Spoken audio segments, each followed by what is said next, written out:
हाय army, तो हमारे RM viewers में लाइव आए थे। तो आरएम ने लाइव में क्या क्या बातें करी, मैं वो आपको हिंदी में बता देती हूँ।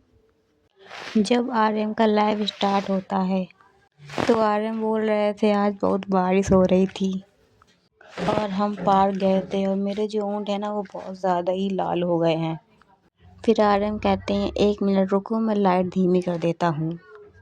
फिर आरएम थोड़ी देर वेट करते और फिर से हेलो बोलते हैं और कहते हैं हमें मिले काफ़ी टाइम हो गया है। फिर आरएम कहते हैं कि उनके पास ना नोटिफिकेशन आ रहे हैं, मतलब कि किसी बीटीएस के मेंबर्स के नोटिफिकेशन आ रहे होते हैं मैसेज के, तो आरएम ना अपने फ़ोन को डू नॉट डिस्टर्ब कर देते हैं ताकि उनके फ़ोन में किसी भी मैसेज ना आए मतलब। फिर आरएम बताते हैं कि मैंने लाइव इसलिए चालू किया है, ऐसा नहीं है कि मुझे कोई दिक्कत हो रही है, पर मेरा मन कर रहा था थोड़ी देर आप लोगों से बात करने का, तो मैं लाइव आ गया। फिर ना आरएम अपने फ़ोन को ना ठीक से रखते हैं क्योंकि उनका जो फ़ोन का एंगल था वो उन्हें ठीक नहीं लग रहा था। तो वो पूछते हैं ऐसे सही लग रहा है, ऐसे सही लग रहा है। तो वो पूछते हैं फिर अपने फ़ोन को ठीक से रखते हैं, पर उनका जो फ़ोन होता है ना वो गिर जाता है और फिर वो उसे उठा के ठीक से रखते हैं। लेकिन फ़ोन ठीक से टिक ही नहीं रहा था क्योंकि आरएम के पास ऐसी कोई चीज़ नहीं थी जिससे वो फ़ोन टिका सके। तो कह रहे थे मुझे इसे ऐसे ही रखना पड़ेगा। इसके बाद ना आरएम बताने लगे कि मैंने ना इसलिए लाइव चालू किया था क्योंकि मैंने मेकअप किया था और मैं अपने मेकअप और बालों में ज़्यादा सेल्फ कॉन्फिडेंस दिखना चाहता हूँ, इसलिए मैं लाइव आ गया। फिर आरएम पूछते हैं ट्रांसलेशन ठीक से हो रहा है, सबटाइटल तो आ रहे हैं ना। फिर ना कोई आर्मी होती है जो आरएम से पूछता है कि बीटीएस के मेंबर के बारे में, तो आरएम बताते हैं शूटिंग ठीक से चल रही है, अभी भी हम लोग शूटिंग कर रहे हैं और अब मैं जा रहा हूँ वर्कआउट करने के लिए। तो मैं वर्कआउट करने से पहले ना अपना मेकअप और बाल उतारने जा रहा था, तो सोचा थोड़ा सा लाइट अप कर लूँ क्योंकि मुझे मेकअप किए हुए काफ़ी टाइम हो गया है। उसके बाद ना आरएम अपने बालों को टेस्ट करके दिखाते हैं और कहते हैं मेरे जो होंठ है ना वो थोड़े से ज़्यादा ही लाल लग रहे हैं। उसके बाद आरएम ने एक बात कही कि बीटीएस को लेकर जितनी भी कंट्रोवर्सी चल रही है ना कोरिया में, वो सब ऐसा नहीं है कि मुझे पता नहीं चलता है, मुझे सब पता चल जाता है। हमारे आसपास काफ़ी सारी आर्मी है, जब भी कुछ ऐसा होता है तो वो दौड़ के आती हैं, मुझे बता देती हैं कि ऐसा चल रहा है। और बहुत सी आर्मी ऐसी में जो मुझे गिफ्ट भेजती रहती हैं। उसके बाद ना कुछ बुरे कमेंट आने लगते हैं, तो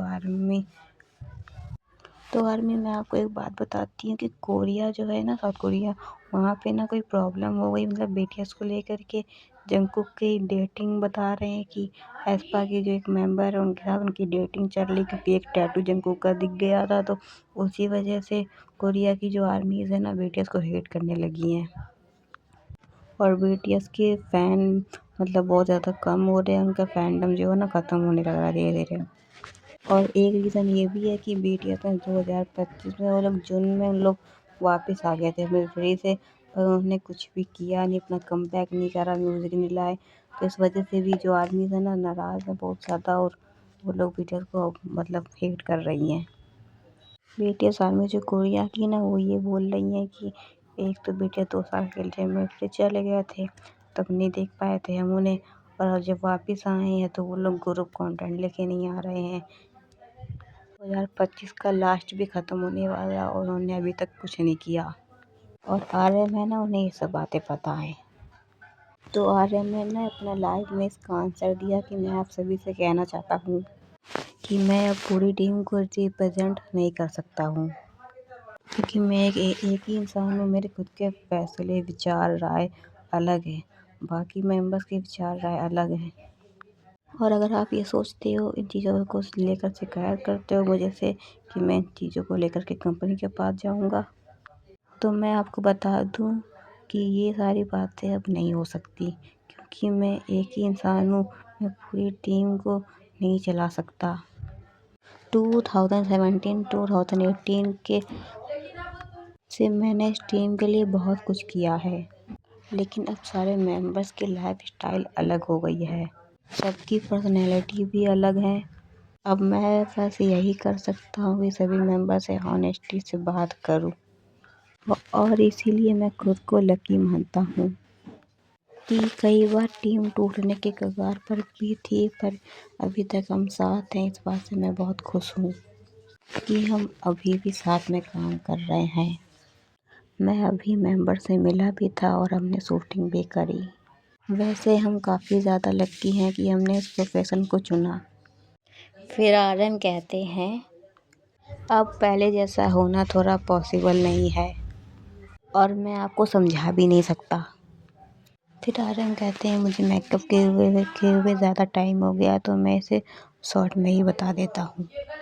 फिर आर्यन कहते हैं, मेरे आसपास काफ़ी लोग हैं जो ये पूछ रहे हैं कि आपने 2025 का लास्ट बर्बाद क्यों कर दिया, आपने इसमें कुछ किया क्यों नहीं।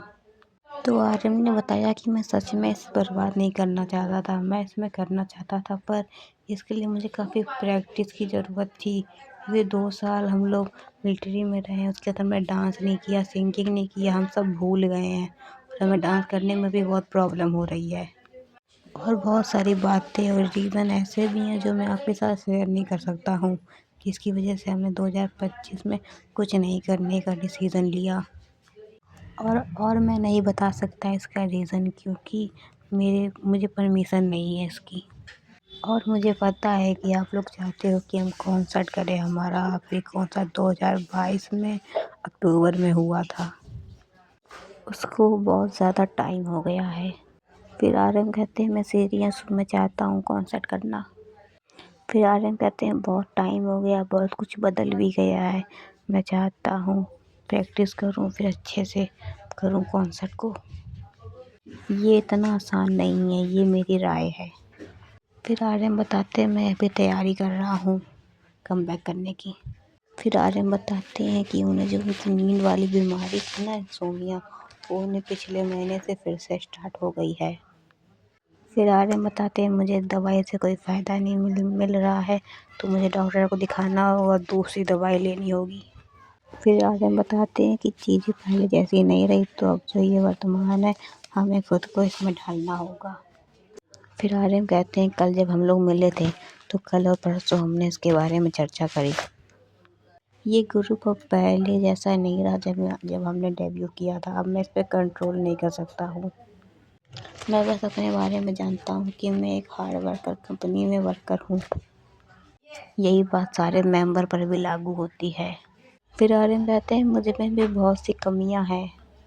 कभी कभी तो मुझे खुद से भी घिन हो जाती है और अब मैं ठीक से सो भी नहीं पाता। मैं अपनी बॉडी और दिमाग का ख्याल भी नहीं रख पा रहा हूँ ठीक से, कि मैं कभी कभी ये सोचने लगता हूँ कि मैं खुद और टीम का ख्याल कैसे रखूँगा। फिर आर्यन कहते हैं, एल्बम ऑलमोस्ट कंप्लीट हो चुका है और कल हमने प्रैक्टिस भी की थी, पर अब मैं रोज़ रोज़ तो फ़ोटो नहीं अपलोड कर सकता हूँ कि आप लोग को दिखाने के लिए कि अब हम प्रैक्टिस कर रहे हैं और हम साथ में हैं। फिर आर्यन कहते हैं, हम बदल गए हैं, आप बदल गए हो। फिर आर्यन कहते हैं, अगर हमें एक्टिविटी ऐसे ही जारी रखना है तो हमें ग्रुप को छोड़ना ही पड़ेगा, कि ग्रुप को पूरी तरह से बंद करना ही होगा। फिर आर्यन कहते हैं, आर्मी, हमने इसके बारे में कई बार सोचा और हम एक टीम में इसलिए जुड़े क्योंकि हम एक दूसरे से बहुत ज़्यादा प्यार करते हैं। मुझे पता है इस ग्रुप को ऐसे ख़त्म करना बहुत ही अजीब होगा, लेकिन आर्मी, हमने शूटिंग करते टाइम इसके बारे में बहुत बार सोचा। सच कहूँ तो मैं बहुत थक गया हूँ। ज़िंदगी बहुत ही बिजी है। पहले मैं चुप रहा, मैंने देखा कि हॉबी और मेरे बाकी दोस्त बहुत ज़्यादा मज़े कर रहे हैं, वो बहुत खुश हैं, और जब हम एक दूसरे को देखते हैं तो मुझे लगता है वो भी वैसे ही फील कर रहे हैं। फिर आर्यन कहते हैं, मुझे पता है आप लोग बहुत सैड हो क्योंकि आप लोगों ने इतना वेट करा, मुझे माफ़ कर देना कि मैं आप लोगों की उम्मीद में खरा नहीं उतर पाऊँगा। फिर आर्यन ने कहा, मैं एक डायरी भी लिख रहा हूँ, मुझ में बहुत कमी है, मैं ज़रूरत से ज़्यादा सोचता हूँ और ज़्यादा ही ओवर रिएक्ट भी कर देता हूँ। और मेंबर ऐसे हैं जो मुझे एक अच्छा इंसान बनाने में मदद करते हैं। फिर आर्यन कहते हैं, ये बात आप लोग पर भी लागू होती है, अगर आप लोग ना होते तो मेरी ज़िंदगी बहुत ज़्यादा ख़राब होती। फिर आर्यन कहते हैं पर्दे के पीछे मेरी पर्सनल लाइफ में बहुत कुछ चल रहा है।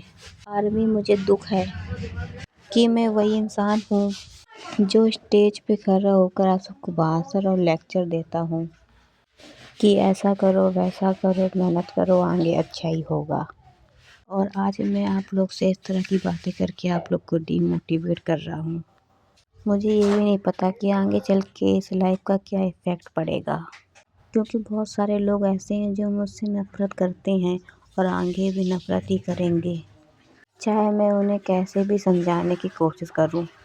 और मैं चाहे जो भी करूं, अच्छा या समझदार बनने का एक्टिंग ही कर रहा हूं, ऐसा ही कहेंगे। अरे अरे मेरे हाथ ठंडे हैं, लगता है मुझे कोल्ड सिंड्रोम हो गया है। मुझे आप सभी की बहुत ही ज़्यादा परवाह है। मैं आप सभी से बहुत प्यार करता हूँ, इसलिए मुझे पता है कि आप सभी के दिमाग में बहुत कुछ चल रहा है। फिर आर्यन बताते हैं कि मैं अपना ड्राइविंग लाइसेंस बनवा रहा हूँ और मैं बहुत कुछ बदलना चाहता हूँ। हाँ, मैं 32 का हो गया हूँ। जब मैं 30 का था तो मैं मिलिट्री चला गया था, इसलिए मैं चाहता हूँ कि मैं ड्राइविंग लाइसेंस बनवा ही लूँ। सब लोग बनवा लेते हैं, लोग 19-20 में ड्राइविंग लाइसेंस बनवा लेते हैं और करने लगते हैं। बस फ़र्क इतना है कि मैं उतनी उम्र में नहीं बनवा पाया, लेकिन अब मैं 32-33 की उम्र में ड्राइविंग लाइसेंस बनवा रहा हूँ। मुझे पता है कि मुश्किल होगी ड्राइविंग करने में, पर मैं ये करना चाहता हूँ। फिर आर्यन कहते हैं नवंबर से हमने प्रैक्टिस शुरू की थी। पहले मैं अकेला करता था, पर अब मेंबर्स भी आ जाते हैं, हम साथ में प्रैक्टिस करते हैं। लेकिन मैं उनसे अच्छा नहीं कर पाता, मैं ठीक से नहीं कर पा रहा हूँ। फिर आर्यन कहते हैं स्टेज में कॉन्सर्ट करने में बहुत मज़ा आता है। अब पता नहीं फिर ये मौका हमें जब मिलेगा तो कितना मज़ा आएगा। फिर आर्यन कहते हैं मैं बहुत ज़्यादा ज़िद्दी इंसान हूँ, मैं कोशिश करता रहूँगा, मैं आप लोग के साथ जीने की कोशिश करता रहूँगा। जो लोग हमें पहले पसंद करते थे, अब वो लोग उन्हें हम बुरे लगने लगे हैं। मैं कोशिश करूँगा कि मैं इतना अच्छा करूँ कि वो फिर से वापस आ जाएं। आर्यन के लाइव में ना वी का मैसेज आया था तो लोग वी करने लगते हैं। तो आर्यन ने कहा ये मेरा फ़ोन है और ये मेरा लाइव है, तो आप बाकी मेंबर्स को मेरे लाइव में मत ढूंढिए, उनके पास उनका खुद का फ़ोन है। जब उन्हें आपसे बात करनी होगी तो वो खुद लाइव आ जाएंगे। फिर आर्यन कहते हैं तुम लोग ठीक से समझो कि मैं अब बाकी मेंबर्स पर ठीक कंट्रोल नहीं कर सकता। इसका ये मतलब नहीं है कि मैं वीडियोस को छोड़ने वाला हूँ। फिर आर्यन कहते हैं मैं अगले साल का वेट कर रहा हूँ, मुझे आप सबकी बहुत याद आती है। हम दिसंबर में भी प्रैक्टिस जारी रखेंगे और शूटिंग भी शुरू करेंगे। और आप सबको वेट कराने के लिए मुझे बहुत ज़्यादा दुख है। आर्मी हम इतनी आसानी से कमबैक नहीं कर सकते। आर्मी जब तक हम अच्छे से तैयारी नहीं कर लेते, पूरी प्रैक्टिस नहीं कर लेते, प्रिपेयर नहीं कर लेते खुद को कॉन्सर्ट करने के लिए, तब तक हम कमबैक नहीं कर सकते हैं। आप खुद समझो कमबैक के लिए बहुत ज़्यादा हार्ड वर्क करना पड़ता है। तो जब हम अच्छे से सब कुछ कर लेंगे तब हम कमबैक कर पाएंगे ना। फिर आर्यन कहते हैं मुझे वर्कआउट करने के लिए भी जाना है, तो बाय। तो आर्यन का जो लाइव था वो यहीं पे ख़त्म हो जाता है। अगर आपको वीडियो अच्छी लगी है तो वीडियो को लाइक करना और मुझे कमेंट करके बताना कि आर्यन का आपको ये वीडियो कैसा लगा। और अगर आपको ऐसे ही वीडियो के बारे में हिंदी चीज़ें चाहिए तो मेरे चैनल को सब्सक्राइब करो।